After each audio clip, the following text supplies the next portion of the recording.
अस्सलाम वालेकुम and a very good morning. डागो लाहौर में आप सबको खुश आमदीद कहते हैं जनाब।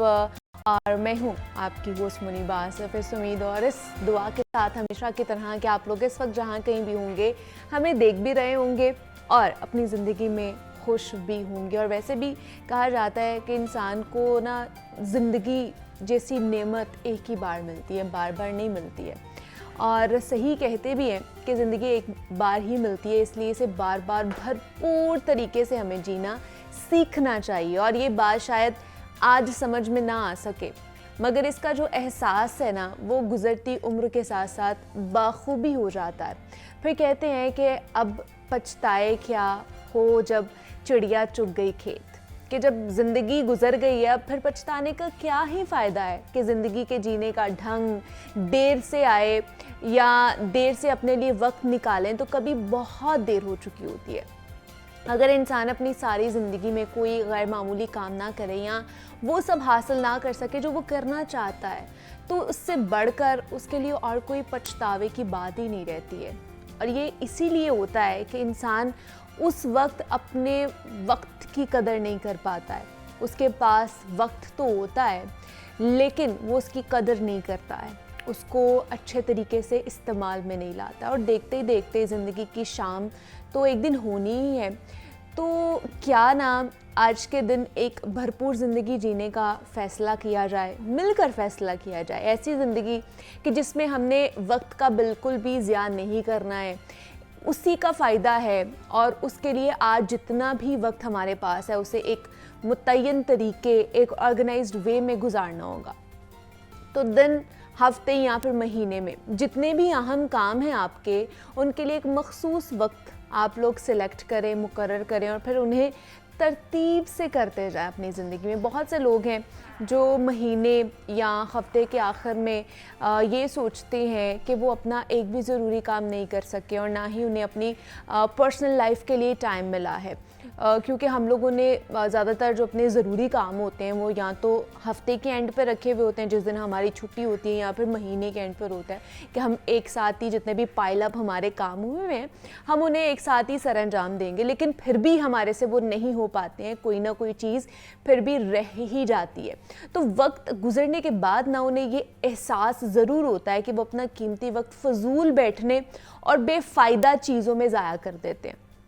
अगर बारीकी से देखा जाए ना इन तमाम तर चीज़ों को, तो ऐसा इसलिए होता है कि हम अपनी तरजीहात का तयन नहीं कर पाते हैं और बेदहानी में जीते ही चले जाते हैं, अपनी ज़िंदगी गुजारते ही चले जाते हैं। और अगर अपनी तरजीहात पहचान ली जाएं और ज़्यादा वक्त इन पर लगाया जाए तो ना सिर्फ सारे जो इम्पॉर्टेंट काम हैं आपके वो कंप्लीट हो जाएंगे, बल्कि आपके पास फैमिली को टाइम देने के लिए भी बच जाएगा, अपने स्पोर्ट्स एक्टिविटी के लिए भी बच जाएगा, आपकी जो हॉबीज़ हैं, जो आपकी पर्सनल डेवलपमेंट के लिए होती हैं, उसके लिए भी आपके पास काफ़ी हद तक टाइम निकल जाता है। तो आप ख़ुद को बेहतरीन तरीके से जानते हैं। मैं ये नहीं कहती हूँ कि एक इंसान को कोई और इंसान जानता है, मैं ये कहूँगी कि हम जो है ना हम ख़ुद को बेहतर और बड़े ही बेहतरीन तरीके से जान सकते हैं। हमें पता है कि हमारे अंदर क्या खामियां हैं और क्या खूबियां छुपी हुई हैं, कोई और आपको ये नहीं बताएगा। तो ख़ुद ही ये तलाश करें कि आप ज़िंदगी क्यों गुजारना चाहते हैं, कौन से काम ज़्यादा आपके लिए इम्पॉर्टेंट है, किस काम के बगैर आप अब और मुस्तकबिल में सर्वाइवल आपका मुमकिन नहीं हो सकता, या आपकी जो कामयाबी है वो किस चीज़ में ज़्यादा आपको नज़र आ रही है। ये सब तलाश करके अपनी ज़िंदगी को एक तरतीब दें, एक स्केड्यूल बनाएं अपना, और तरजीहात के बाद जितना भी आपके पास वक्त बचता है ना इसे बाकी चीज़ों को दें। तो यूँ आप एक बेहतरीन ज़िंदगी गुजार सकेंगे जिसमें ना सिर्फ सेंस ऑफ फुलफिलमेंट होगी, बल्कि एक ज़िंदगी के किसी भी मरहले में कोई पछतावा नहीं रहेगा। फिर आप जब ज़िंदगी में आगे बढ़ेंगे तो आप पीछे मुड़ के जब देखेंगे तो आपको कोई रिग्रेट नहीं रहेगा कि फ़लाँ टाइम पे काश मैं ये कर लेता या मैं ये कर लेती तो आज मैं शायद किसी और मकाम पर होती या होता, कोई भी हो सकता है। अभी भी जब हम अपने पास्ट में देखते हैं, पीछे मुड़ के अपनी ज़िंदगी का मवाजना करते हैं ना, तो ये बड़ा अच्छा एक अमल भी है, मैं तो कहूँगी कि आपको करना चाहिए, अपने पास्ट का मुवाजना करना चाहिए कि आप पहले क्या थे और आप अब क्या हैं, आपने कितनी मेहनत पीछे करके आए हैं जिसकी वजह से आप किस मकाम पर बैठे हुए हैं, और कौन कौन सी ऐसी गलतियां भी आपने की हैं जो आपको आने वाले कल में नहीं करनी है, जो आप अपने गुजरे हुए कल में कर चुके हैं। तो इसका अंदाज़ा होना बेहद ज़रूरी है। लेकिन उन गलतियों के ऊपर रोने धोने बैठ जाना, उनको अपनी ज़िंदगी में साथ साथ लेकर चलना, ये भी हरगिज़ ठीक नहीं है। जो गलती हो गई है उसको वहाँ पर छोड़े और ये यादा करे कि दोबारा वो वाली गलती मैंने नहीं करनी है जिसकी वजह से मेरी ज़िंदगी में मुझे ही नुकसान पहुँचा है। ये भी पता होना बड़ा ज़रूरी है। रिग्रेट होता है इंसान को कि हमें ये करना चाहिए था, वो नहीं करना चाहिए था, कोई हमें गाइड कर देता तो शायद हम अच्छे तरीके से वो चीज़ सर अंजाम दे सकते, परफॉर्म कर सकते, बट ऐसा नहीं है। आपको पता है कि आपके लिए क्या बेहतर है, क्या नहीं बेहतर है। हमारे पास फैमिली को टाइम देने के लिए नहीं बचता है, हम अपने ही काम काज में लगे रहते हैं, और जब हम लोग एक उम्र के उस हिस्से में पहुँचते हैं तो हमें एहसास होता है कि हमने तो रिश्ते ही नहीं बनाए हैं, हमने तो अपने अजीज़ों अकारिब को टाइम ही नहीं दिया है, उनके साथ वक्त ही नहीं गुजारा है, तो अब हमारे साथ कौन वक्त गुजारेगा। इसलिए तो जनाब आप देख ले कि लोग ज़्यादा प्रेफर करते हैं अकेला रहना, कि उनके अंदर वो जो एक तो जीने की जो लगन होती है वो इतनी कम हो गई हुई है कि इतना हम लोग इस अफरा तफरी के दौर में पड़ गए हैं, हर टाइम मसरूफ़ रहते हैं, काम काज में उलझे हुए रहते हैं कि हमें समझ ही नहीं आती कि हमने अपने रिश्तों को मजबूत किस तरह करना है, अपनी फैमिली के लिए टाइम किस तरह निकालना है। और अगर जो लोग इतने मसरूफ़ टाइम में भी अपनी फैमिली के लिए वक्त निकालते हैं ना, उनके लिए तो मैं कहूँगी कि हैट्स ऑफ टू देम, कि वो फिर भी अपने रिश्तों को साथ लेकर चल रहे हैं। ये भी बड़ा एक इम्पॉर्टेंट भी और एक मुश्किल मरहला भी है कि जनाब आप इतनी मसरूफ़ ज़िंदगी इसमें, जिसमें टेंशन ज़्यादा माहौल है, एम्प्लॉयमेंट नहीं है, हर तरफ डिप्रेशन ही डिप्रेशन है, मर्शद का कुछ भी पता नहीं है, इसमें भी अगर आप खुशी से रह रहे हैं और जितना है उसमें खुशी से रह रहे हैं, और साथ ही साथ अपने इर्द गिर्द के लोगों के लिए भी सोच रहे हैं, उन्हें भी अपने साथ लेकर चल रहे हैं, ये भी बहुत बड़ी ब्लेसिंग है आपके लिए। आप अकेले कुछ नहीं कर सकते, अकेले ज़िंदगी गुजारना मुश्किल नहीं बल्कि नामुमकिन है।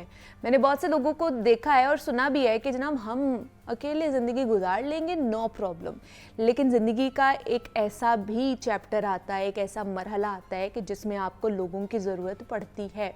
ज़िंदगी अकेले गुजारना आसान नहीं है, कहीं ना कहीं आपको किसी के कंधे पर सर रख कर रोने का दिल भी करता है, किसी के साथ कहकहे लगा कर हंसने का दिल भी करता है। तो उसके लिए आपको इर्द गिर्द के रिश्ते ही चाहिए होते हैं, जिनको हम कहीं पीछे छोड़ आते हैं, तो उनको साथ लेकर चलना बेहद ज़रूरी है। कुछ बात कर लेते हैं ख़ासतौर पर नौमौलूद बच्चों के हवाले से। और कहा जाता है कि उनमें एक अमूमी बीमारी पाई जाती है जब वो पैदा होते हैं, न्यू बॉर्न बेबीज़, जिसको जॉइंटिस कहा जाता है, जिसको यरकान कहा जाता है। और ज़्यादातर मामलात में ये बग़ैर किसी खसूसी इलाज के अंदर ना 2 हफ्तों में ही ठीक हो जाता है, ख़ुद ही ठीक हो जाता है। और मुकम्मल दौरानिए के ज़्यादातर जो बच्चों में यरकान 1 हफ्ते से ज़्यादा बाकी भी नहीं रहता है। लेकिन इतने छोटे बच्चे में यरकान की साइंस एंड सिम्टम्स क्या हो सकते हैं, अलामात क्या हो सकती हैं, और अलामात ज़ाहिर होने पर क्या करना चाहिए हमें, और इस तरह के और भी बहुत से सवालात हैं। बिकॉज़ जिन बच्चों का ख़ुद से ठीक नहीं होता है यरकान, उन्हें क्या करना चाहिए, माँ को क्या करना चाहिए, बिकॉज़ माँ जो है ना वो ज़्यादा परेशान होना शुरू हो जाती है कि अभी न्यू बॉर्न बेबी है तो उसमें यरकान की अलामात आ रही हैं। और डॉक्टर्स या एक्सपर्ट ये कहते हैं कि 90 to 95% बच्चे जब वो पैदा होते हैं तो उन्हें यरकान होता है, लेकिन वो ऑटोमेटिकली ख़ुद ही ठीक हो जाता है। तो क्या वजह है कि क्यों यरकान होता है जब न्यू बॉर्न बेबी होता है? क्या प्रेगनेंसी के दौरान माएँ ऐसा क्या करती हैं कि उनको भी यरकान होने का ख़तरा हो सकता है और बच्चे को भी, और अगर ये ठीक ना हो तो कितना ख़तरनाक साबित हो सकता है? इस पर आज हम बात करनी है हमने। और इन स्टूडियोज़ में हमारे साथ मौजूद है डॉक्टर खालिद मसूद साहब हैं, प्रोफेसर ऑफ पीडियाट्रिक मेडिसिन है और चिल्ड्रन हॉस्पिटल से इनका ताल्लुक़ है। डॉक्टर साहब आपको वेलकम कहती हूँ जागो लाहौर में, कैसे हैं आप? जी जी, अल्लाह का शुक्र।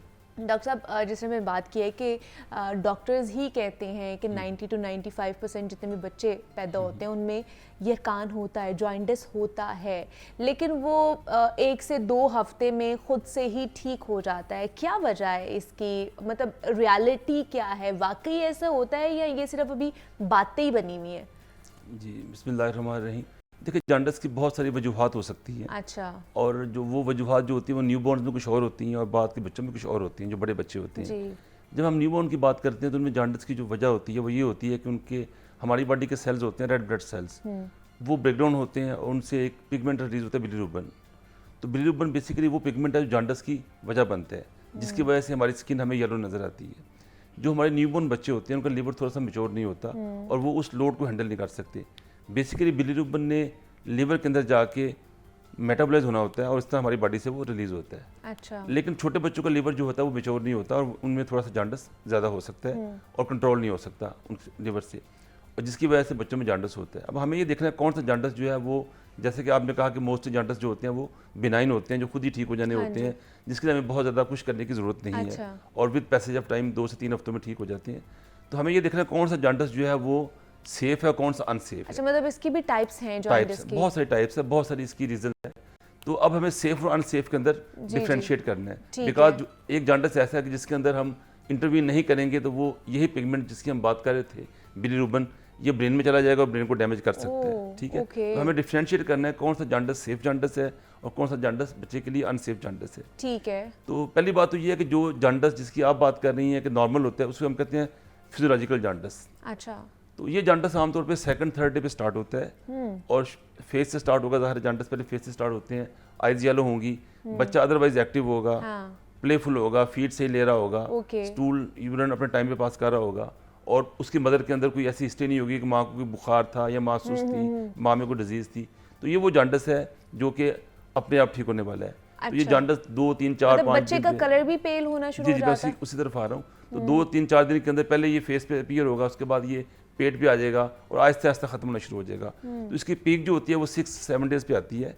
तो 6-7वें दिन ये बढ़ता है, उसके बाद ये कम होना शुरू हो जाता है। अच्छा। और ये आमतौर पर 2 से 3 हफ्तों में कम हो जाता है। अच्छा। तो ये तो वो जॉन्डिस है जिसकी हम बात कर रहे हैं, लेकिन इसके अंदर बच्चा बिल्कुल एक्टिव होगा, फीड ले रहा होगा, सुस्त नहीं होगा। ओके। फिर जॉन्डिस कोई खतरे की बात नहीं होगी उसमें? खतरे की बात नहीं होगी, बिल्कुल सेफ होगा। सिर्फ कलर ही पेल होना शुरू होगा, इसके अलावा एज सच बच्चे को कोई इफेक्ट नहीं करेगा। और इसमें हम उनको एडवाइस ये करते हैं कि वो सुबह सुबह जो अर्ली मॉर्निंग, हाँ, जो धूप होती है उसमें बच्चे को सनरेज लगवाएं अर्ली मॉर्निंग और बच्चे को रूटीन में फीड करवाएं और उसको हैंडल करें तो बच्चा ठीक हो जाएगा। ठीक है, अब पेरेंट्स को कब जाना चाहिए डॉक्टर के पास, ये बहुत इंपॉर्टेंट है, बिकॉज जॉन्डिस की बहुत सारी और टाइप्स हैं जिसके अंदर कुछ ब्लड बच्चों माँ का बच्चे का ब्लड ग्रुप मिसमैच हो जाता है और भी बहुत सारी हैं, बच्चे को इन्फेक्शन है या बच्चे को कोई और रीजंस हैं, थायराइड के प्रॉब्लम्स हैं और भी इसके अलावा जॉन्डिस की तो बहुत सारी काजेज हैं, मोर देन 100 काजेज हैं। तो हमने माँ को बताना है कि आपने कब डॉक्टर के पास जाना है। ओके। अगर माँ देख रही है कि पिलाहट बहुत ज़्यादा हो गई है, ठीक है, अनयूजुअल हो गई है, थोड़ी बहुत पिलाहट तो अक्सर माँ नोटिस भी नहीं करती ना, उनको पता भी नहीं चलता, ठीक है ना, वो इग्नोर कर जाती हैं। तो अगर वो देखती है कि पिलाहट ज़्यादा हो गई है और पिलाहट जो है वो टांग पेट से उतर के थाइस पे आ रही है, टांगों पे आ रही है, यहाँ बच्चा फीड कम ले रहा है या बच्चा सुस्त है, तो बच्चा डिस्टर्ब है, तो इस कंडीशन में उन्हें डॉक्टर के पास फौरन जाना चाहिए। मतलब ये अलार्मिंग जो है उसके साइंस हैं। ठीक है। तो अगर वो इस कंडीशन में डॉक्टर के पास नहीं जाती हैं और बिलीरुबिन लेवल हाई होता है, तो ये एक खास लिमिट होती है, उस पर बच्चे का वेट डिपेंड करता है और बहुत सारे फैक्टर डिपेंड करते हैं। अच्छा, दूसरा मैं इसी में इंक्लूड करना चाहूँगी अपना क्वेश्चन कि जैसे आपने वेट की बात की है, तो वेट पे भी डिपेंड करता है कि मतलब कुछ नंबर्स होते हैं जब आप टेस्ट कराते हैं बच्चों में यरकान का, तो उसमें कुछ नंबर्स आते हैं, उससे आप आइडेंटिफाई कर लेते हो, डायग्नोज कर लेते हो कि इसको यरकान कितना ज़्यादा है। जी, ऐसा है? बिल्कुल ऐसे है। जितना बच्चा कम मैच्योर होगा, प्री मैच्योर होगा, अच्छा, और जितना बच्चे का वेट कम होगा जॉन्डिस उसको उतना ज़्यादा नुकसान पहुंचाएगा, उतनी सीवियरिटी बढ़ सकती है, सीवियरिटी बढ़ेगी और उसको उसके ब्रेन को डैमेज कर सकता है।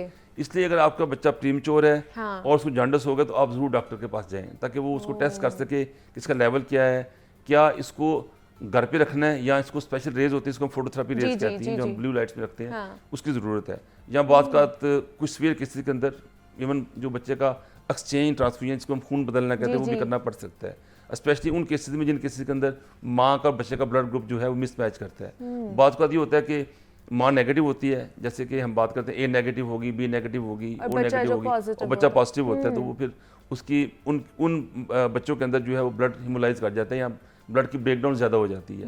तो उस कंडीशन के अंदर हमें फोटोथेरेपी या जो ब्लू लाइट्स होती हैं वो जल्दी लगानी पड़ती हैं, और समटाइम इन बच्चों के अंदर हमें एक्सचेंज ट्रांसफ्यूजन भी करना पड़ता है। अच्छा। तो इसके लिए अगर माँ देख रही है कि आइडली तो ये होना चाहिए कि हर बच्चे का ब्लड ग्रुप हो जाना चाहिए, और आइडली ये भी होना चाहिए कि हर बच्चे का जो थायराइड प्रोफाइल भी होना चाहिए, बिकॉज जो हाइपोथायराइडिज्म है या थायराइड की डेफिशिएंसी है वो हमारे मुल्क में बहुत कॉमन है।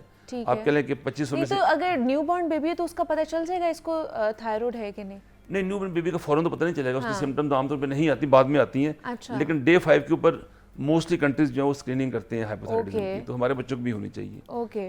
तो ये अगर आप देख रहे हैं कि बच्चे का जॉन्डिस बहुत ज़्यादा बढ़ गया है, नंबर 1, नंबर 2 बच्चे का वेट कम है, बच्चा फीड नहीं ले रहा, बच्चा एक्टिव नहीं है, तो इस या मदर को फीवर था, बिकॉज अगर मदर को फीवर था तो बच्चे को भी इन्फेक्शन हो सकता है, और उस इन्फेक्शन की वजह से भी जॉन्डिस हो सकता है। लेकिन उससे बच्चा सुस्त होगा, एक्टिव नहीं होगा, वॉमिटिंग कर रहा होगा, उसकी एब्डोमिनल डिस्टेंशन हो जाएगी, जॉन्डिस डीप उसका हो जाएगा। तो अगर ये चीज़ें आ रही हैं तो फिर माँ को घर पे नहीं बैठना, फिर डॉक्टर से रुजू करना, बिल्कुल से अपने उसको कंसल्टेशन सीख करनी है, फिर डॉक्टर को विजिट करना है उसने। अच्छा, दूसरा गुट्टी दी जाती है बच्चा जब पैदा होता है, मतलब शहद चटाई जाती है कि जिसने गुट्टी देनी है वो बच्चे को दे दे, क्या ये देनी चाहिए? मतलब अगर बच्चा, क्योंकि कुछ लोग जो फौरन ही जैसे बच्चा पैदा होता है तो उसको ना वो गुट्टी दे देते हैं, ये क्या सेफ है या नहीं है? नहीं, बिल्कुल सेफ नहीं है। बच्चे के लिए फर्स्ट फीड उसकी माँ का दूध ही होना चाहिए। अच्छा। जो कि उसको हाफ एन आवर में या 1 आवर के अंदर दे देना चाहिए। ओके। कोई गुट्टी, कोई शहद, कोई शहद के थ्रू ही गुट्टी देते हैं ना, कोई चीज रिकमेंडेड नहीं कि कोई भी मीठी चीज खिला दें बच्चे को। और फिर बेसिकली ये कोट करते हैं एक हदीस को कि हुज़ूर सल्लल्लाहु अलैहि वसल्लम ने जो है वो शहद चटाया था। हाँ जी। हज़रत इमाम हसन या हज़रत इमाम हुसैन जब वो पैदा हुए थे, दोनों में किसी एक भी दोनों को शहद चटाया था। तो मैंने तो ये हदीस कहीं नहीं पढ़ी। अच्छा। हाँ, मतलब जितनी भी हदीस की बुक्स है मैंने बाकायदा सर्च किया इसके लिए कि मैं इसको सर्च करूं कि लोग कहते हैं, बिकॉज मेडिकल साइंस तो कहती है ये ठीक नहीं है। ओके। तो ये हो नहीं सकता कि कोई ऐसी चीज़ है जो कि मतलब इस्लामिक पॉइंट ऑफ व्यू से हुज़ूर सल्लल्लाहु अलैहि वसल्लम करें और वो हेल्थ के लिए ठीक ना हो। तो मैंने बहुत सर्च किया, मुझे कहीं नहीं मिला।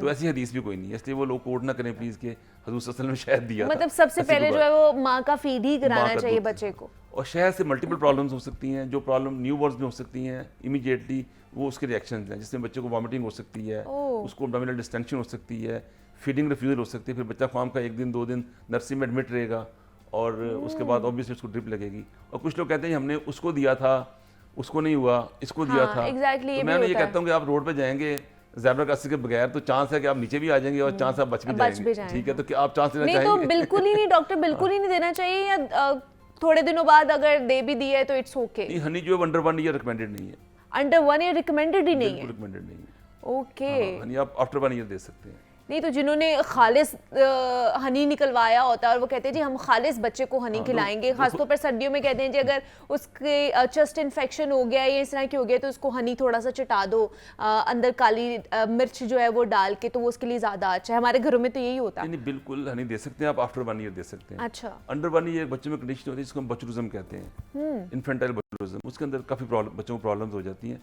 तो अंडर 1 ईयर ना तो अपने बच्चे को हनी देना है, ना उसको काउ मिल्क देना है, ना गोट मिल्क देना है उसको, ना उसको शुगर देनी है, ना उसको साल्ट देना है। तो ये 5 थिंग्स जो है ना, ये 5-6 थिंग्स और भी हैं, ये मना है बिल्कुल। लेकिन क्या फार्मूला मिल्क दे सकते हैं? बिकॉज हमारे डॉक्टर्स तो साथ ही वो रिकमेंड कर देते हैं कि ये प्रिस्क्राइब कर देते हैं कि ये वाला आप फार्मूला मिल्क ले लें, बच्चे को ये पिलाएं। ये डॉक्टर्स भी प्रिस्क्राइब कर देते हैं और मदर भी आवाज नहीं आती। हाँ, वो भी कहती हैं कि जी हमें प्रिस्क्राइब कर दें, हमने नहीं बच्चे को फीड कराना। बोथ हैंड्स है, ठीक है। तो मोस्टली डॉक्टर तो प्रिस्क्राइब नहीं करते, स्पेशली जितने भी सीनियर डॉक्टर्स हैं, मतलब जूनियर भी नहीं करते, लेकिन माएँ उनको फोर्स करती हैं। अच्छा। सबसे पहले उनका ये होता है कि अगर डॉक्टर साहब हमने इसको डब्बे का दूध ना दिया तो हमारा बच्चा कमजोर रह जाएगा। अच्छा। ये मोटा नहीं होगा, ठीक है। दूसरा ये है कि इसको आदत नहीं रहेगी, मैंने बाहर जाना है, मैंने बाजार जाना है, मैंने जॉब पे जाना है, मैंने उधर जाना है, मैंने इधर जाना है, तो मैं कैसे जाऊंगी? तो ये उनका अपना एक होता है, ठीक है। फिर कुछ ये होता है जब सेक्शन होता है, सी सेक्शन होता है, तो उसके बाद भी कुछ माएँ जो हैं वो इस हालत में नहीं होती कि बच्चे को फीड करा सके, तो बच्चा फीडर पे लग जाता है, फिर वो यूज टू हो जाता है, फिर वो माँ का दूध भी आता ही नहीं है। तो फीडर मैं तो बिल्कुल रिकमेंड नहीं करता। अच्छा। बल्कि फीडर तो होना ही नहीं चाहिए। जीरो टॉलरेंस जीरो टॉलरेंस जो है ना वो फीडर पे होनी चाहिए। फीडर बिल्कुल नहीं होना चाहिए, आप उसको मदर फीड करवाएं। और मैं माँ से कहता हूँ कि अगर आप जॉब कर रही हैं तो आप अपना मिल्क एक्सप्रेस करें, एक्सप्रेस करके बोतल में डालें और उसको फ्रिज में रख दें आप, ठीक है। इवन रूम टेम्परेचर पे भी माँ का जो बेसिक दूध है वो 12-14 घंटे बल्कि इससे भी ज़्यादा रह सकता है। अच्छा। तो जैसे आजकल का मौसम है, तो अगर आप उसको रेफ्रिजरेटर में रख लेते हैं, you can store it for 24 hours, इससे भी ज़्यादा बल्कि। तो मैं कहता हूँ कि आप वहाँ स्टोर कर दें, आप जाएँ शॉप करें, बच्चा पीछे से लेता रहेगा, और जब बच्चा 6 मंथ का होगा तो ऑब्वियसली हम उसको बाकी चीज़ें भी ऐड कर लेंगे, सेमी सॉलिड चीज़ों पे आ जाता है वो। हाँ जी। तो वेल अब जो फार्मूला है वो तो बहुत ही इंतहाई मजबूरी में कि मदर खुदा न खास्ता अवेलेबल ना हो, उसकी डेथ हो जाए, छोड़ के चली जाए, सो मेनी रीजन, उन रीज़न में तो हम एडवाइस कर सकते हैं, लेकिन वैसे नहीं करना चाहिए। ठीक है। अच्छा, अगर घर में एक बच्चे को जब वो न्यूबॉर्न बेबी पैदा हुआ था तो उसको अगर जॉइंटिस हो गया तो क्या दोबारा एक और बच्चा उसके बाद पैदा हुआ है उसको होने के चांसेस हैं या नहीं है? वो डिपेंड करता है कि उसको किस रीजन से था। ठीक है ना, जो हम जनरल बात कर रहे हैं वो तो जनरल एवरेज रिस्क होगा, हर बच्चे में वो रिस्क होगा। अगर एक बच्चे को जॉन्डिस हुआ दूसरे में वही रिस्क होगा। ठीक है कि अगर एक बच्चा जो था उसको थर्ड डे पे जॉन्डिस हो गया तो वो हफ्ते में ठीक हो गया, उसका भी होगा, ठीक हो जाएगा, वो तो नॉर्मल है। बाकी जो जॉन्डिस दूसरी हम बात कर रहे थे, जो हम कह रहे थे कि जो डिजीज़ की वजह से होते हैं, ऑब्वियसली यस वो हो सकते हैं।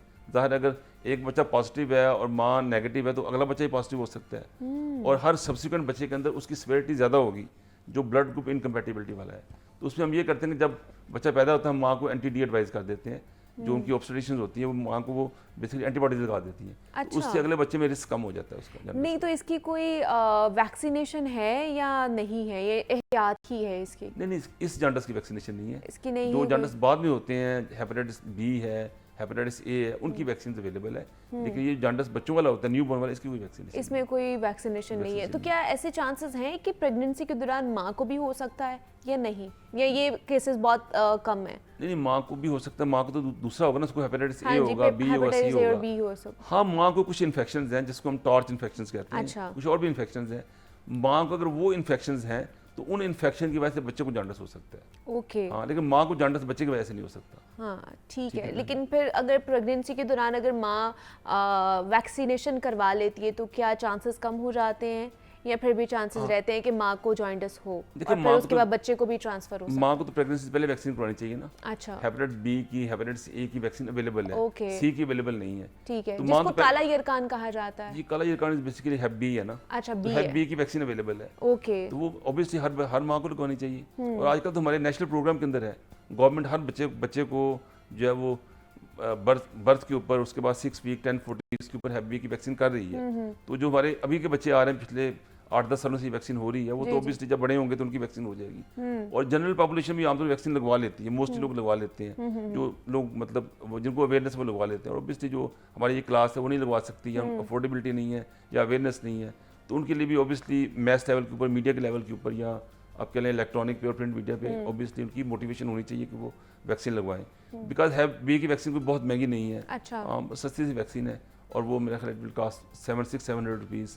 तो आप 3 इंजेक्शन लगवाने हैं, 1, 2 और 6, मतलब अभी लगवाना है, नेक्स्ट मंथ लगवाना है, और 6 मंथ के ऊपर। अच्छा। And it will confer you life long immunity against that infection. अच्छा, ये बच्चे की बात करें या माँ की बात करें? किसी को भी दोनों को भी अगर लग सकती है तो वो आपको बचाएगी। मतलब एहतियात बेहतर है ना इलाज से, कि अगर आपको बीमारी हो जाए उसके बाद आपने इलाज जो उसके ऊपर इतने पैसे भी खर्चने हैं, आपकी एनर्जी भी, और ऊपर से आपकी जो फिजिकल हेल्थ है वो भी डिस्टर्ब रहनी है, तो बेहतर है कि आप उससे पहले ही प्रिकॉशनरी मेजर्स ले लें। हमारे साथ डॉक्टर खालिद मसूद साहब मौजूद है। डॉक्टर साहब, बहुत शुक्रिया आपके वक्त का कि आप यहाँ पर आए। जॉन्डिस के हवाले से हम बात करते हैं, खासतौर पर जो न्यू बॉर्न बेबीज़ में हो जाता है, उसकी क्या वजूहत है, किस तरह ट्रीट किया जा सकता है को, और क्या वो दोबारा हो सकता है या नहीं हो सकता, उस पर हमने बात की है। यहाँ पे एक छोटी सी ब्रेक लेते हैं, मिलते हैं इस ब्रेक के बाद।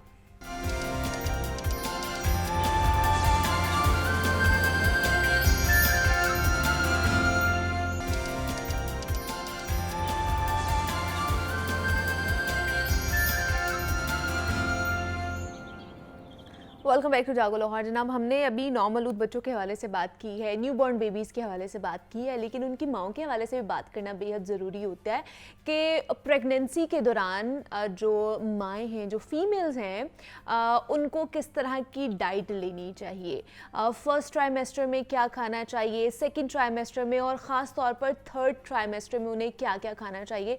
हमारे यहाँ पर बहुत सारे मिथ्स हैं कि जनाब जैसे ही आप प्रेग्नेंट होती हैं ना तो आपको 2 बंदों का खाना चाहिए, एक तो आपने खाना है, दूसरा आपने बच्चे के हिस्से का भी खाना है। और जब बच्चा पैदा होता है तो उसके बाद आपका वजन इतना ज़्यादा बढ़ा हुआ होता है कि आप फिर एक बंदे के बराबर जब आप नहीं आ सकते हैं तो फिर आपको डिप्रेशन होना शुरू हो जाता है। तो क्या क्या हमें खाना चाहिए ड्यूरिंग प्रेगनेंसी जो हमारे लिए भी अच्छा हो और बच्चे के लिए भी अच्छा हो, जो लगे ज़्यादा, लेकिन मतलब उसका असर ज़्यादा हो लेकिन लगे ना हमारी बॉडी के ऊपर, इस तरह की डाइट हमें लेनी चाहिए। और ये जो 2 बंदों का खाने का जो कॉन्सेप्ट है, ये वाकई होना चाहिए या नहीं होना चाहिए, इससे नुकसान होता है या फ़ायदा भी होता है, इस पर बात करेंगे। हमारे साथ यमुना चट्टा, consultant clinical dietitian and nutritionist हमारे साथ इन स्टूडियोज़ में मौजूद है। यमुना, आपको वेलकम कहती हूँ जागो लाहौर में। कैसी हैं आप? आई एम गुड, आप कैसी हैं? मैं भी बिल्कुल ठीक ठाक। यमुना, सबसे पहले तो बताइए कि जो फीमेल्स हैं जो ड्यूरिंग प्रेगनेंसी, हमारे यहाँ पे बड़ी मिथ्स हैं जी, 2 बंदों का खाना है, आपने अपने हिस्से का भी खाना है, अपने बच्चे के हिस्से का भी खाना है, बाकी खाना चाहिए, इसका कोई असर होता है, फ़ायदा है या नुकसान? देखिए, खाना जो है ना, आप प्रेगनेंसी की बात करें, प्रेगनेंसी से पहले की बात करें, बाद की बात करें, आप लाइफ किसी भी टाइम पीरियड की बात करें, when it comes to food ना, तो आपको सबसे पहले देखना होता है कि मेरी फिजिकल एक्टिविटी कैसी है। और चूंकि प्रेगनेंसी में ज़्यादा खाने का इसलिए कहा जाता है कि कैलोरीज यस इंक्रीज तो करती हैं, नॉर्मल कैलोरीज नहीं लेनी होती। नॉर्मली एक इंसान की कैलोरीज अगर जो वेट मेंटेन करना चाहता है, चले वेट मेंटेनेंस वालों की बात करते हैं पहले, कि जो अच्छे वेट के साथ प्रेगनेंसी में एंटर होते हैं, जैसे शादी के बाद पहला बच्चा, अमूमन बच्चों का वेट होता है 50s में होता है, नॉर्मल वेट होता है तब तक। अच्छा, उनकी कैलोरीज कितनी ले रही होती हैं वो? 12, 13, 1500, ठीक है। प्रेगनेंसी में थोड़ी सी 500 कैलोरीज ऊपर तो जाती हैं, यस, पर आप फूड सोर्स क्या ले रहे हो? हमें लगता है हमें फ्री टिकट मिल गई है, हमें फ्री पास मिल गया है कुछ भी खाने का, ठीक है। घर वाले इनकरेज कर होते हैं खाने पे। स्टार्ट में हमें होता है कि उफ अल्लाह, दिल घबरा रहा है, अब जो सामने आया खा लो। अब ये बात क्या है कि ना, हम बहुत कुछ खा लेते हैं। अच्छा। फिर हम चिप्स भी खा लेते हैं, जूस, बिस्किट, ये वो। अच्छा, ये चीज़ें जो हैं ये जस्ट आपके कार्बोहाइड्रेट्स हैं। हमें देखना है कैलोरीज इंक्रीज करनी है, यस, पर किस सोर्स से? ठीक है। ट्रस्ट मी, प्रेगनेंसी का मतलब हरगिज ये नहीं कि हमने 2 हो जाना है, हम साइज में बहुत इंक्रीज कर जाते हैं। True. आपका वेट आपके टमी पे मैक्सिमम होना चाहिए, मिनिमम ऑन द बॉडी। मतलब शोल्डर्स पे अगर आ रहा है, दैट मींस गड़बड़ वेट आ रहा है, ठीक है। यस, गड़बड़ वेट आ रहा है, आपको चिन डबल ट्रिपल हो रही है, गड़बड़ वेट आ रहा है। आप एक्सेसिव हेल्दी हो रहे हो, डबल वेट आ रहा है, गलत आ रहा है आपके। उसके बाद क्या होता है, ये सारे मसले फर्स्ट ट्राइमेस्टर, सेकंड ट्राइमेस्टर में तो बचत हो जाती है। आप गेन कर रहे होते हो और आप बचत हो रही होती है। जब आप आते हो थर्ड में ना, फिर ये मसला, ये वेट कॉम्प्लिकेशंस में कन्वर्ट होना शुरू हो जाता है। अभी मैं ये वो उस बच्ची की बात कर रही हूँ जो नॉर्मल वेट से प्रेगनेंसी में एंटर हुई थी, पर हमारे यहाँ नॉर्मल वेट नहीं है।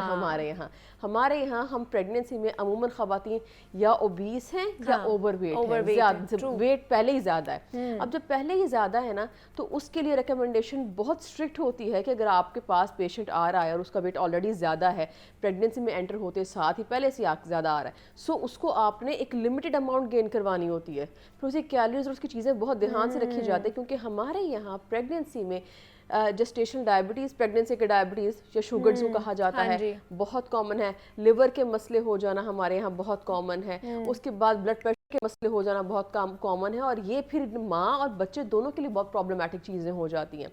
अब अगर फर्स्ट ट्राइमेस्टर की बात करें, आपका वेट जैसा मर्जी है, अच्छा, जिस मर्जी वेट से आप प्रेगनेंसी में एंटर हुए हो, आपने 1 केजी छोड़े, पाउंड भी गेन नहीं करना होता फर्स्ट ट्राइमेस्टर में। क्योंकि देखिए, बच्चे का वजन तो नहीं है ना वो, ठीक है, क्योंकि बच्चा तो आपका वो आपका वजन है। If you are gaining weight in the first trimester, हम तो फौरन से बच्चे पे डाल देते हैं, बच्चे का वजन है हमारा है। हां, माशाल्लाह प्रेगनेंसी ग्लो आ रहा है हमारी बच्ची में, ठीक है, कितनी अच्छी लग रही है। और उसके वो बच्चे का तो वजन है नहीं, वो तो सारा आपका है। वो जो आपने खाबे किए हुए, ये सारा उसका है। नौजिया होने का मतलब हरगिज ये नहीं है कि आप चिप्स, बिस्किट, जूसेस पे आ जाएं और बेवक्त का खाना। अच्छा, प्रेगनेंसी का बेवक्त खाना, आपने बड़ा अच्छा पॉइंट मेंशन किया। टाइम टेबल प्रेगनेंसी को भी चाहिए होता है, बल्कि मेरा ख्याल है ज्यादा चाहिए होता है than the normal routine. Because होता ये है कि आपको प्रेगनेंसी और नॉर्मल रूटीन का पता क्या फ़र्क होता है कि अगर आपको प्रेगनेंसी में अगर आपने चौथे घंटे खाना ही ना खाया, मतलब बॉडी 3 से 4 घंटे निकाल ही लेती है, चौथे घंटे खाना ही ना खाया और आपने किसी वजह से डिले कर दिया, उसके बाद जब आपको भूख लगनी है ना, और जो दिल डूबना है वो बहुत सडन होता है। फिर अब उस चक्कर में बंदा फिर ये नहीं कहता कि रोटी सालन खाऊंगा, फिर आपको जो दिल करेगा, जो सामने पड़ा होता है, साइकोलॉजिकली आप वो खाओगे जो आपको पसंद है, जो आपके कंफर्ट फूड्स हैं। क्योंकि ये भी बहुत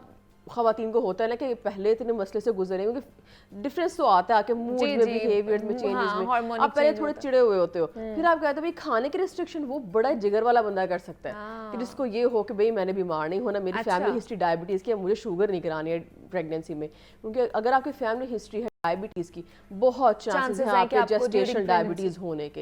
इसीलिए आपने जो खाना है आपने देखना है कि कार्बोहाइड्रेट ना हो। अच्छा। हम जो खा रहे होते क्या खाते, रोटी, सालन, चावल, क्या हमारी प्रोटीन इम्बैलेंस्ड होती नहीं, है? हमारे क्या होता है, अब मैं आपको थोड़ी सी मिथ्स बताती हूँ। देसी घी खिलाया जाता है, देसी खिलाया दूध जाता है, पिलाया जाता है, बिल्कुल। एक्स्ट्रा फ्रूट्स दूध, खिलाए excessive, जाते yes. हैं, सब्जियां खिलाई जाती हैं, नट्स Juices and खिलाए milkshakes जाते हैं, बहुत पिलाए जाते जूसेस, हैं। मिल्क शेक्स पिलाए जाते हैं, मीठा जितना भी हो सकता है लड़कियां खा जाती हैं। हाँ। मतलब ये सारी चीजें खिलाई जाती, क्योंकि देसी हमारे- खुराक कहते हैं जी, हमारे खाएं जितना यहाँ हो सकता है। बिल्कुल, हमारे यहाँ ये भी होता है कि दिल डूब रहा है मिल्क शेक पिला हाँ। दो, दिल डूब रहा है जूस पिला दो। दिल डूबना होता है, आई एग्री विद इट। पर अगर आपको टाइम टेबल है ना, आपको जो है पहले चंद दिन में अपनी बॉडी का पैटर्न समझ आ जाएगा, बॉडी कितनी देर बाद मुझे ना लेके जाती है। अगर शुगर लो करती है, ब्लड प्रेशर गिरता है मेरा, आप 30 से 4 घंटे अगर खा रहे हो ना, फिर आपको दिल डूबने वाला इशू नहीं हो सकता। अच्छा। और फिर होता क्या है, हम सीधा भागते हैं जूसेस की तरफ, क्या है लोडेड विद कार्बोहाइड्रेट्स। अगर आप मिल्क शेक्स लेते हैं, उसे कैलोरीज कम अज कम भी, अच्छा मैं तो ये बात ही नहीं करती ना कि लोग चीनी निकाल रहे हैं, ठीक है,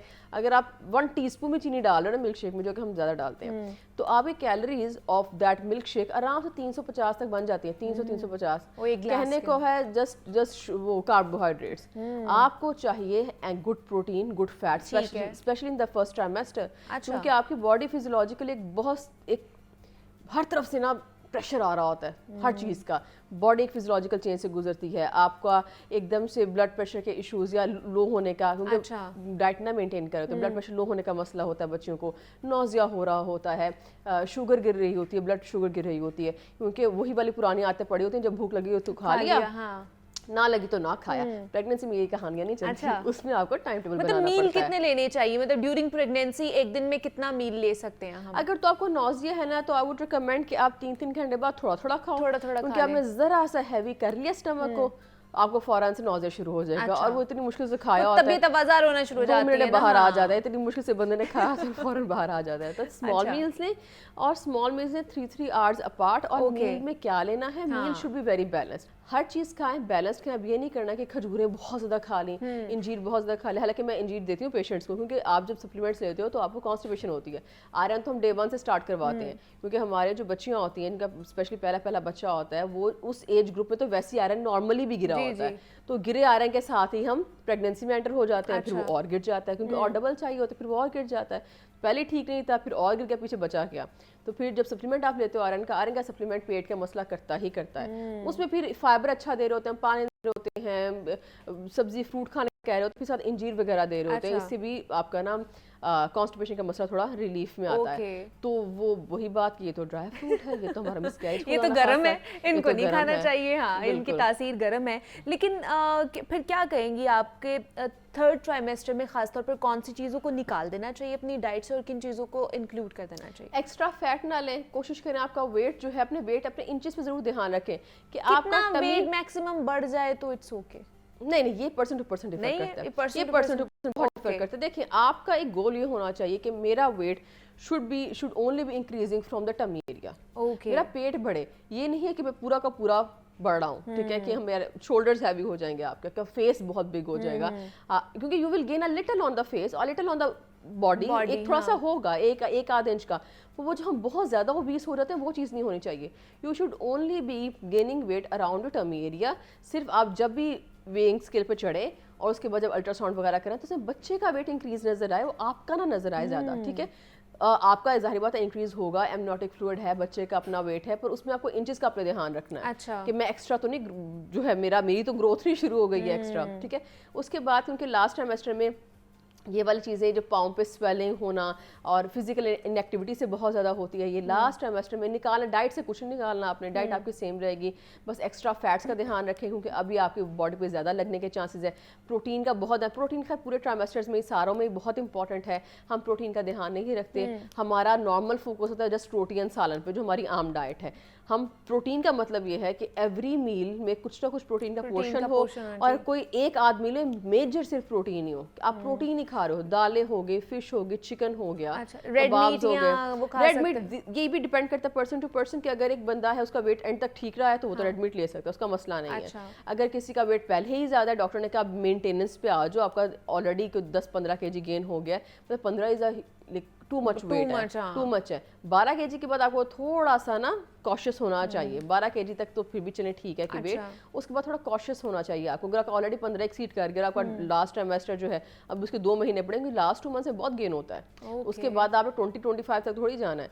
तो उस टाइम पे आपने बहुत ध्यान रखना है कि आप जो भी लें उस हिसाब से लें कि मेरा गेन ना हो, मेरे बच्चे का गेन हो, आपका ज्यादा गेन हो जाता है तो प्रेगनेंसी मतलब ड्यूरिंग डिलीवरी भी प्रॉब्लम होती है। पोस्ट डिलीवरी की कॉम्प्लिकेशन, उसके बाद डिलीवरी के बाद की कॉम्प्लिकेशंस, और कुछ नहीं तो वेट ज़्यादा से हम वो शुगर जिसे जेस्टेशनल डायबिटीज जिक्र किया हम वो करवा बैठते हैं। अगर वो हो जाए तो वो बहुत ही गंदी कंडीशन है। उसमें आपको आधी से ज़्यादा चीज़ें छोड़नी पड़ती हैं, बार बार प्रिक कर करके ना, ब्लड निकाल के शुगर टेस्ट कर करके हालत ख़राब हो जाती है। एक तो पहली बंदा एंग्जाइटी में होता है कि टाइम ख़त्म हो रहा है, फिर इसका जेस्टेशनल डायबिटीज़ का अलग मसला है, फिर physical activity is one thing जो आपको लाजमी, खैर शुरू से ही ऐड करनी है पर लास्ट ट्राइमेस्टर में लाजमी ऐड करनी है, क्योंकि एक तो आपका वेट मेंटेनेंस में आपको जो थोड़ी आसानी देगी, आपके जो मसल डॉर्मेंट हुए हैं पूरे 2 ट्राइमेस्टर से वो थोड़े चलना फिरना हिलना शुरू करेंगे। और उसके अलावा बहुत इंपॉर्टेंट चीज़ ये कि आप physical activity only in that condition छोड़ें जब आपको डॉक्टर ने मना किया, वरना नहीं छोड़े, जरूरत ही नहीं है, जरूरत ही हल्की फुल्की वॉक करें।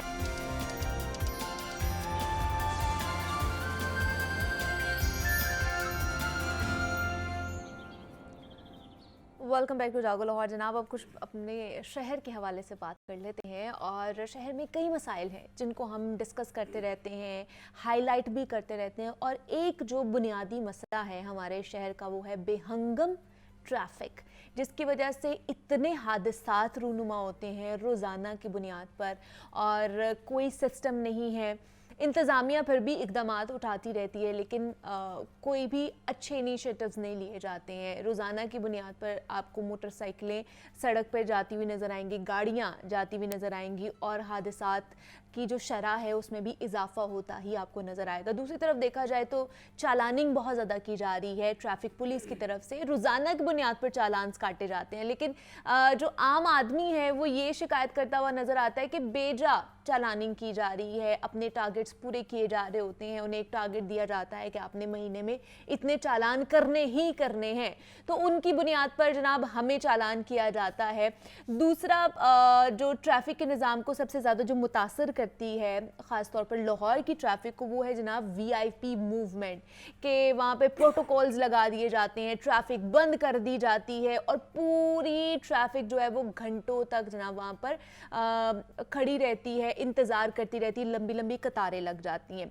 एक और मसला है कि पूरे लाहौर को जगह जगह से उखाड़ा हुआ है, तरक्याती मंसूबे चल रहे हैं, और उसकी वजह से भी डाइवर्जन्स लगी हुई हैं, और ट्रैफिक का निज़ाम जो है वो दरहम बरहम हुआ है। तो आज हम इस पर ख़ास तौर पर बात करने वाले हैं कि लाहौर शहर की ट्रैफिक को किस तरह बेहतर बनाया जा सकता है।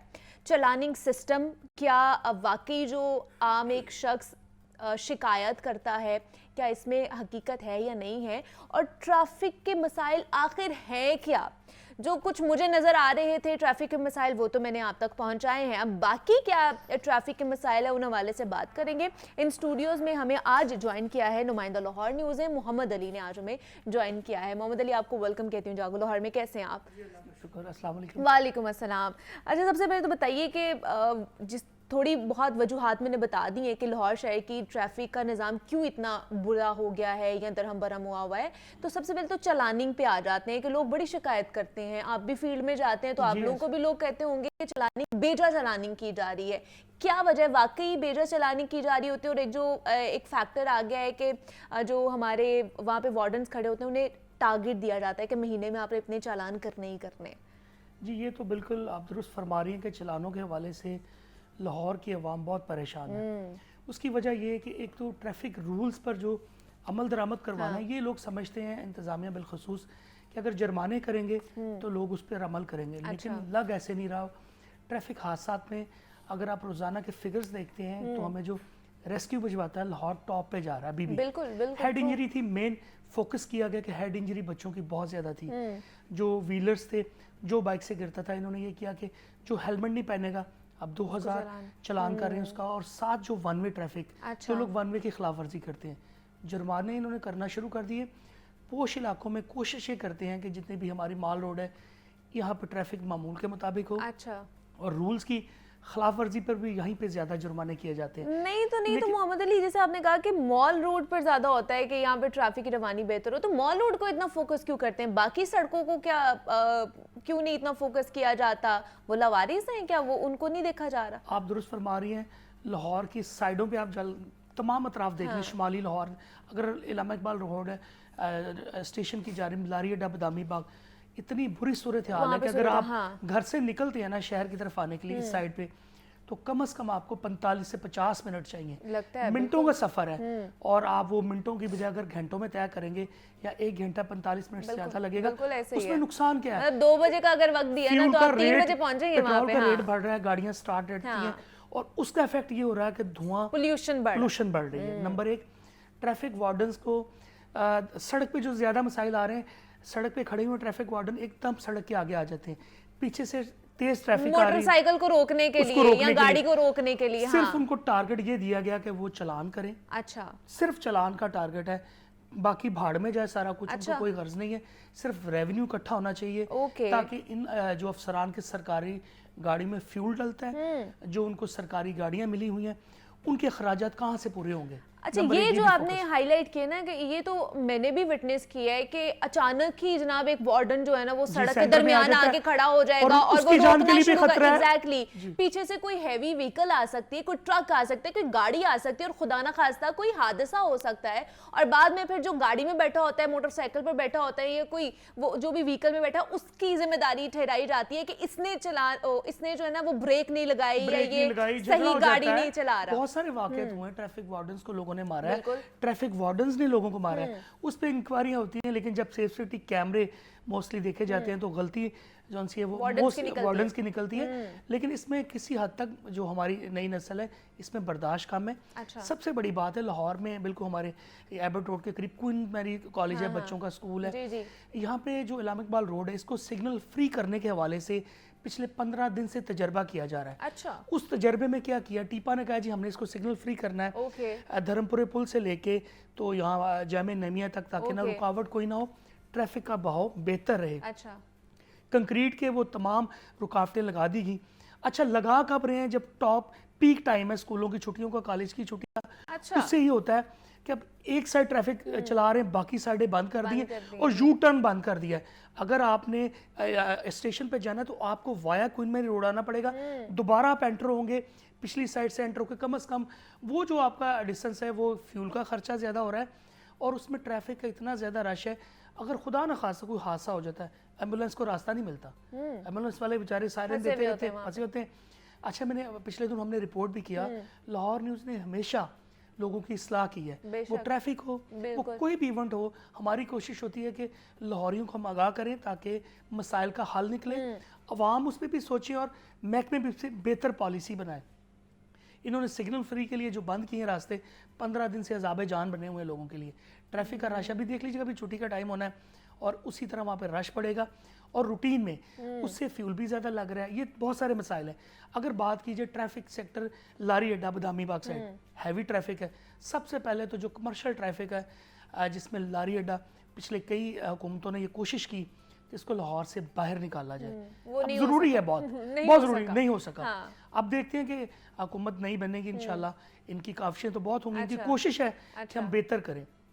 उसमें रात 11 बजे से तकरीबन रात 11 बजे के बाद लाहौर के तमाम दाखिली और जो खारजी रास्ते हैं, यहाँ पे एक बहुत बड़ा अज़ाब ये खड़ा हो जाता है कि जितने लोडर ट्रक्स हैं, ट्रॉलीज हैं, ट्रैक्टर्स हैं, उसके साथ जो चारा लेके आते हैं या सरिया लेके आते हैं या कंटेनर्स हैं, इनको 9 बजे के बाद तमाम दाखिली खारजी रास्ते, काना साइड एंट्रेंस है, इसमें बाबू साबू साइड एंट्रेंस है, एक एंट्रेंस ठोकर न्याज बेग चूम साइड पे, इनको लाइनों में खड़ा कर देते हैं।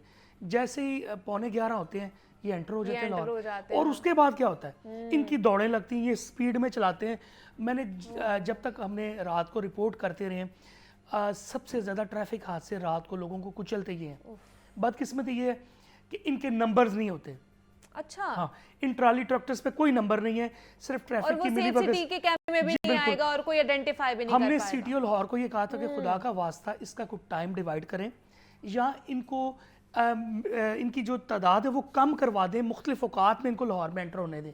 लाहौर एक मखसूस हिस्सा है, छोटा सा लाहौर है।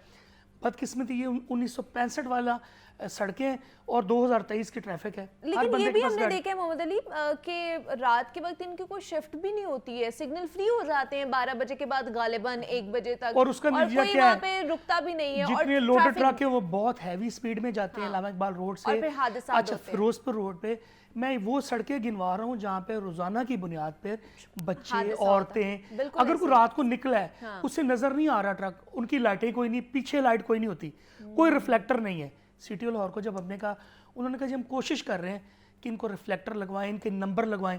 ट्राली ट्रैक्टर वाला कुचल के भाग जाता है, और वो जब सेफ सिटी कैमरों से चेक किया जाता है पता चलता है जी इसको तो नंबर ही नहीं लगा नंबर ही नहीं लगा, कैसे ढूंढेंगे अब बदकिस्मती है। ये बहुत सारी चीजें हैं जिनको ठीक करने की बेहतर जरूरत करने है। की। उसमें आवाम को अवेयरनेस देते हैं, ये बहुत सारे कैंपेन चलाते हैं। अब इन्होंने कॉलेजेस स्कूलों के बच्चों को साथ शामिल किया है, अच्छी बात है।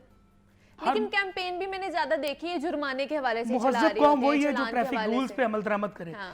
बदकिस्मती ये है कि जितने आपके वीवीआईपीज हैं, देखें अगर मैं नाम नहीं किसी का लूंगा, माल रोड पे सारी वीआईपी मोमेंट है। जब इन्होंने ऑफिस से निकलना है या इन्होंने एंटर होना वहाँ पे है, प्रोटोकॉल इनसे लग जाना। इनकी आमद से कबल घर में ये कपड़े पहन रहे होते हैं, रोड ब्लॉक कर दी जाती है। ट्रू, ऐसे ही है। ये देखें बदकिस्मती हाँ, है। बिल्कुल। अगर ये बराबर के चलें, एक आम शहरी और एक आम जो सरकारी अफसर, उसका अगर उसको बराबर का प्रोटोकॉल दिया जाए, अगर इस तरह करेंगे तो ना प्रॉब्लम्स आएंगी, ना गाड़ी की लाइनें प्रोटोकॉल लगेंगी। लगा होता है, एम्बुलेंसेस जो हैं वो सड़कों पर बसी हुई होती हैं, हर वज़ीर आज़म कतारों ने में यही लगी कहा हुई जी मैं होती कोशिश हैं। करता हूँ प्रोटोकॉल के बगैर गुजरूँ, लेकिन ट्रैफिक वार्डन्स और जो पुलिस अफसरान इन्होंने अपनी जी हजूरी दिखानी होती है, ये रोड्स बंद करते हैं, हाँ। बैरियर्स लगा देते हैं पीछे, अच्छा। चाहे मरीज हो एम्बुलेंसेज में, कोई परवाह नहीं है इनको। और इस तरह के मसाइल में अवेयरनेस बहुत ज़रूरी है। अच्छा, एक कम उम्र बच्चे जो चलाते हैं मोटरसाइकिल, हर में रिक्शा जो है, जी चिंची रिक्शा जो चिंची है, रिक्शा। हाँ। अच्छा, उस पे ये है कि इन्होंने माल रोड पे पाबंदी लगाई हुई है, माल रोड पे चिंची रिक्शा नहीं आता, लेकिन अतराफ का मसला है, वहाँ पे तो मसला चल रहा होता है आराम पोश से, सड़कों पे हाँ। नहीं है, पोश इलाकों की सड़कों पे मसला नहीं है, मसला साइडों पे है।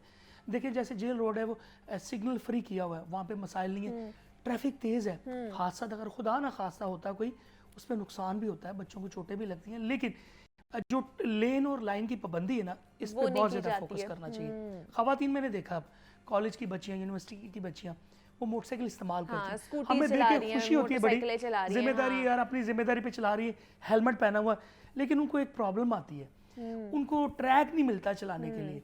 जो उनका ट्रैक है उसमें रिक्शे घुसे होते हैं, उसमें गाड़ियां घुसी होती हैं। सबसे पहले इनको चाहिए कि खवातीन की जो लाइन मखसूस कर दें, कोई ना कोई तो अगर तीन ये tracks इनिशिएटिव लेते हैं तो मेरे ख्याल से एक अच्छा इनिशिएटिव होगा इस इदारे की तरफ मैं से इसलिए कि नुमाइंदगी कर खवातीन रहा की हूं तरफ से एक बेटियों की, उसकी बनाया वजह जाए। कि बच्चियां हर घर में कॉलेज यूनिवर्सिटी जाती हैं, बच्चियां जॉब्स करती हैं, हर माँ बाप की कोशिश ये है कि उसे स्कूटी उसके पास हो, बेटी महफूज घर से निकले और महफूज पहुंचे। हाँ। इसमें रियासत की जिम्मेदारी है, अच्छा ट्रैक वो दे। ठीक है। ट्रैक क्या है कि जी रश ज्यादा ना हो, बेटियों को हरासमेंट ना हो किसी किस्म की। अब सेफ सिटी कैमरे जहाँ जहाँ इन्होंने एक्टिव किए लगाए हैं, हैं। अभी भी बंद है बहुत सारे कैमरे। ये कल ही काम हमने कर- किया है इसके जी, ऊपर, बिल्कुल मोहम्मद ऐसे ही अली है। साहब आए हुए थे, कामरान खान साहब, उन्होंने कहा 3000 कैमरे जो है ना वो इनएक्टिव है, मतलब खराब पड़े हैं। उसका नुकसान क्या हो उसका रहा नुकसान है, crime वारदातें rate ज्यादा बढ़ती होती जा रही, हैं, बिल्कुल, true। जो स्नैचिंग हो रही है हाँ। लाहौर में 600 से हादसात ज्यादा अगर होते हैं तो जी। उसका कल्प्रिट नहीं पकड़ा जाता। नहीं पता। कोशिश करते हैं ये लोग, लेकिन हर काम की कोशिश होती है, और कोशिश उनसी उसमें किस हद तक ये लोग कामयाब हैं। हम सब कुछ दिखा देते हैं, आईना तो हम लोग दिखाते हैं ना इनको कि जी ये हो रहा है, फलां चीज़ें ऐसी, और बात चीज़ें ऐसी बदकिस्मती है आला हुकाम को पता ही नहीं होती, वो नोटिस ही नहीं लेते।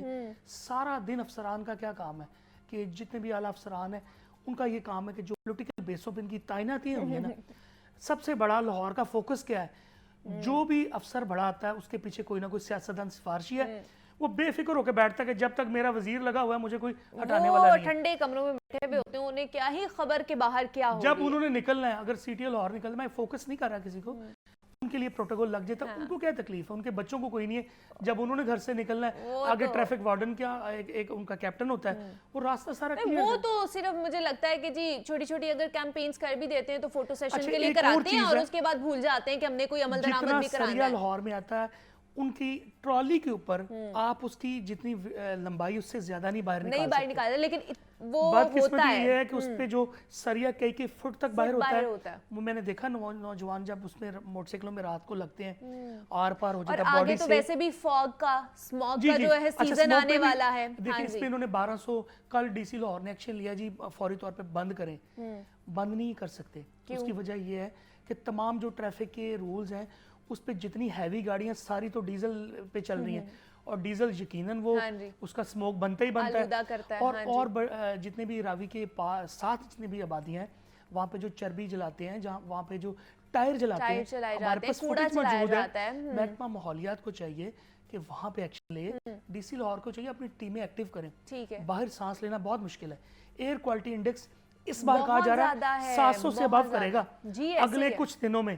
दमे के मरीज अभी 350 है, तो आप देखिए कि जब पीक पे आएगा तो फिर कितना दोपहर के जो एयर क्वालिटी इंडेक्स है, जहाँ जहाँ फैक्ट्री एरियाज हैं, इसमें रिंग रोड के अतराफ की आबादियां लगा लें, कोट लखपत का एरिया लगा लें, कायद-ए-आज़म इंडस्ट्रियल स्टेट, वहाँ पे सांस लेना बहुत मुश्किल है। एक गंदे पानी के जोहड़ है, मच्छर बहुत ज्यादा है, डिंगी पे भी इन्होंने इंडस्ट्रीज जो है जी बिल्कुल, ये बहुत सारी चीजें हैं जिस पे इनको काम करने की जरूरत है। मीडिया हर जगह की निशानदेही करता है कि लेकिन इस पे भी इन्होंने वार्डन्स को तैनात किया हुआ है कि जाके निशानदेही करें या इनको जो है वो चालान करें, मतलब देखें कौन जला रहा है, कौन कूड़ा करकट जला रहा है, कौन बाकी चीजें कर रहा है। मतलब हम आधे तीतर आधे बटेर क्यों बने हुए हैं? इंतजामिया जो है वो क्यों नहीं कर रही? और हमारी सिटी ट्रैफिक पुलिस जो है इस वाले, मतलब हमारी जो माहौलियात की टीमें हैं वो कहाँ पर हैं? और हमारे जो ऑफिसर्स हैं, अफसरान हैं जो ट्रैफिक को संभालना है जिन्होंने, वो अपने वहां पर मौजूद नहीं होते और वो बाकी चीजें कर रहे होते हैं। अच्छा, इन्होंने भी ना कल 1250 गाड़ियां पकड़ी हैं धुआं छोड़ने वाली, लोगों को 2-2 हज़ार का इन्होंने जुर्माना किया है। मसला इस तरह हल नहीं होना। मसला एक ही सूरत में हल होगा कि टेक्निक्स ऐसी इस्तेमाल की जाए, इंजन की क्वालिटी बेहतर करवाई जाए, ताकि जो स्मोक है भट्ठा मालकान उनके साथ मीटिंग्स हो। अब मैंने देखा वज़ीर आला एक जगह पे गए, उन्होंने भट्ठे से धुआं निकलता देखा, वो वहाँ पे उन्होंने फोकस करके फौरी कहा इसको बंद करवाएं, जिगजैग क्यों नहीं है। और लाहौर के तरफ भी जितने, सबसे बड़ा मसला लाहौर में जो चर्बी जलाई जाती है, लाहौर में जो हड्डी जो जानवर की हड्डी है, जितने जानवर के पार्ट्स हैं वो सारे बिकते हैं, उनका इस्तेमाल होता है। इसमें बांद रोड साइड है, कारखाने बने हुए हैं और उसमें महकमा माहौलियात, ज़िलाई हुकूमत, इस तमाम इनका अमला शामिल है। अगर इनको रोका जाएगा तो ऑटोमेटिकली माहौल बेहतर होगा, सांस लेने में आसानी होगी। दूसरा मोहम्मद अली, जिस तरह हमने बात की कि गाड़ियों को चालान किया जाता है कि वो जी धुआं छोड़ रही हैं या जो है उसने रूल्स एंड रेगुलेशन की जो है ना वो नहीं की है, 2000 रुपया चालान हो गया फ़र्ज़ करें, उसके बाद भी वो चालान दे देते हैं, जमा करा देते हैं और वो फिर सड़क पे आ जाते हैं, उन्हें फिर कोई पूछने वाला नहीं, क्योंकि वही पैसे उन्होंने मालिक से दिए होते हैं, कौन से अपने जेब से दिए होते हैं, जिनका सामान होता है उनसे दिए होते हैं, तो वो दोबारा से फिर सड़क पे होते हैं। तो क्या कोई एक मुस्तनद पॉलिसी नहीं होनी चाहिए कि अगर एक बंदा जो आलूदगी फैला रहा है उसको तो 15 दिन के लिए सड़क पे ही नहीं आना चाहिए? ये पूरी दुनिया में ऐसे है, लेकिन पाकिस्तान के अंदर बदकिस्मती ऐसा नहीं किया जा रहा। अगर इस पर अमल दरामद किया जाए, जो गाड़ी धुआं छोड़ती बहुत ज़्यादा उसको बंद कर दिया जाए, उसके ड्राइवर के पास अगर लाइसेंस है तो वो लाइसेंस कैंसिल कर दिया जाए या जमा कर लिया जाए, जब तक उस गाड़ी का दोबारा महकमा चेक, फिटनेस सर्टिफिकेट लेना कोई मसला नहीं है। लाहौर से नहीं मिलता, आप फैसलाबाद से ले लें, शेखुपुरा से ले लें। फिटनेस सर्टिफिकेट तो आप गाड़ी धुआं छोड़ती हुई दे देते हैं, ये पैसे लेते हैं। देखें, रिश्वत पे सारा काम है, जेब गर्म हो तो सिस्टम चलाना ना इन्होंने। ये एक ऐसा मर्ज है, कैंसर की तरह फैला हुआ है। जब आप इसका ऑपरेशन करवाएंगे ना तो पूरा जिस्म ही अगर कैंसर में मुब्तला है तो फिर वो डॉक्टर पीछे हट जाते हैं, जी इसको छेड़ना नहीं है, सिस्टम चलने दे, बस ट्रैफिक चलने दे। एक तरक्याती काम बहुत अच्छा हो रहे हैं, अल्लाह का शुक्र है। लाहौर के अंदर सड़कें बनी हैं, अंडर पासेस बन रहे हैं, इसकी वजह से भी ट्रैफिक का रश है, क्योंकि डाइवर्शन लगी हुई है। कॉरिडोर करा दी। एक तो ये करूंगी बात इसके के ऊपर कि जो तरक्याती मंसूबे चल रहे हैं, दूसरा ये कि फ्री कॉरिडोर्स हमने बना दिए हैं, कि सिग्नल फ्री कॉरिडोर्स हमने बना दिए, लेकिन फिर भी किनाल रोड पे खास तौर पे मैं बात करूँ, वहाँ पे फिर भी जेल रोड पे भी, किनाल रोड पे भी, कि वहाँ पे फिर भी इतनी ज़्यादा ट्रैफिक मौजूद रहती है। बेसिकली जो इन्होंने ऑरेंज लाइन ट्रेन बनाई है या मेट्रो है, ये मखसूस रूटों पे है। अच्छा, अगर ये जाल पूरे लाहौर में बेचे ना, जेल रोड पे आ जाए, माल रोड पे आ जाए, लोग अपनी गाड़ियां छोड़ देंगे, लोग अपनी गाड़ियां खड़ी करेंगे, महंगाई ज्यादा है, लोग इनमें बैठने में प्रेफर करेंगे। अब देखें, ऑरेंज लाइन ट्रेन चलती है वाड़ा गुजरा से, इतनी दूर से चलती है और वो 27 किलोमीटर का फासला तय करती है। उस पर लोग क्या करते हैं, मैंने देखा लोगों को जो जॉब्स करते हैं, अपनी गाड़ी मोटरसाइकिल स्टैंड पे खड़ी की, उस पर पैसे पे किए, आराम से इज्जत से बैठे, अगली मंजिल पे पहुंच गए। ये तरक्याती मंसूबे, इसको बढ़ाना चाहिए। इस पे हुकूमत को चाहिए कि इसका ट्रैक पूरे लाहौर में फैला दें, तो इंशाल्लाह वो पोल्यूशन भी कम होगी और इससे ट्रैफिक का रश भी कम होगा। और दूसरी अहम चीज़ ये है कि जो मैं बार बार वही फोकस करता हूँ कि रात के वक्त जो मसाइल हैं उसमें कमर्शियल ट्रैफिक को कंट्रोल करने के लिए इनको मेहनत करनी चाहिए, इनका शेड्यूल जो सा उसको बदलना चाहिए, और ओवरलोडिंग जो ज़्यादा करते हैं ट्रक्स, ट्रॉलीज वगैरह, कंटेनर्स। अब देखें 60 फुटा कंटेनर या 40 फुटा कंटेनर वो 20 फुट की ट्रॉली के ऊपर रख देते हैं। खुदा ना खास्ता हादसे हुए हैं, वो जब ऊपर से गिरता है ना तो जिसके ऊपर गिरता है उसका तो अल्लाह ही हाफिज है। मुल्तान रोड पे ऐसे हादसे बहुत ज्यादा होते हैं। एग्जैक्टली, हाँ जी। मुझे बहुत दुख होता है जब मैं देखता हूँ जाके कि जी बाप बेटी या किसी का बेटा, किसी का भाई है, किसी का खामंद है, उसमें एक घर का फर्ज चला गया, अच्छा उसकी जमानत भी सुबह हो जाती है, ड्राइवर भाग गया, सुबह वो लाइसेंस वाला ड्राइवर पेश करते हैं, जज उसकी बेल ले लेता है। क्योंकि जितनी भी कमर्शियल ड्राइवर, अगर आज कमर्शियल ट्रैफिक के ड्राइवरों का लाइसेंस चेक किया जाए, जो पब्लिक ट्रांसपोर्ट चलाते हैं उनके लाइसेंस नहीं है उनके पास।